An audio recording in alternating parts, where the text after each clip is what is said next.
অসম ৰাজ্যিক পৰিবহণ নিগমৰ প্ৰশংসনীয় পদক্ষেপ নিবনুৱা সংস্থাপন দিয়াৰ বাবে পৰিত্যক্ত বাছৰ নতুন ৰূপ যুৱ প্ৰজন্মক ব্যৱসায়মুখী কৰি তোলাৰ প্ৰচেষ্টা ৰাজ্যিক পৰিবহণ নিগমৰ আইএছবিটিত মুকলি কৰিলে ৰাইনো ফুড এক্সপ্ৰেছ এফচিচিৰ অৰ্ধশতাধিক অচল অৱস্থাত থকা বাছ ভাড়ালৈ লৈ চলাব পাৰিব ব্যৱসায় আজি আনুষ্ঠানিকভাৱে প্ৰথমটো ব্যৱসায় বাছ ৰেষ্টুৰেণ্ট সেৱা মুকলি কৰে অসম ৰাজ্যিক পৰিবহণ নিগমৰ অধ্যক্ষ পল্লৱ লোচন দাসে অনুষ্ঠানত উপস্থিত থাকে পৰিচালন সঞ্চালক চিন্ময় ফুকন সহকাৰী পৰিবহণ আয়ুক্তৰ লগতে কেইবাগৰাকীও বিষয়ববীয়া উদ্যমী নিবনুৱা যুৱক যুৱতীসকলে পৰিবহণ নিগমৰ সৈতে যোগাযোগ কৰি ভাড়াত ল'ব পাৰিব এই বাছসমূহ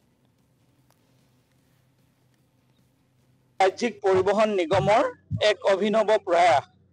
আমাৰ কেইবাখনো বাছ এনেকুৱা আছিলে যিসমূহ আমি সেৱাত ব্যৱহাৰ কৰিব পৰা নাছিলো আৰু সেইসমূহ এনেই আমাৰ হেৰিয়াত পৰি আছিলে তো আমি চেষ্টা কৰিলো যে ইয়াক নতুনত্ব দিব পৰা যায় নেকি অল্টাৰনেটিভ বিজনেছৰ যিটো মডেল সেইটো আমি ললো বাছক আমি বেলেগলৈ কনভাৰ্ট কৰিম কাৰণ ব্যৱহাৰ নোহোৱা কাৰণ এয়া আমি ৰাস্তালৈ নিব নোৱাৰো কাৰণ বহুত ডাঙৰ আৰু ইয়াত মানে যিটো ফুয়েল কনজাম্পচন সেইটো দি পেলাই আমাৰ এইটো বহুত ইকনমিকেলি ভাইবল নহয় আমাৰ ক্ষতি হয় তো সেইবাবে আমি অল্টাৰনেটিভ ইনকামৰ বাবে এইটো ব্যৱস্থা কৰিলো আৰু খুব ভাল কেইবাগৰাকী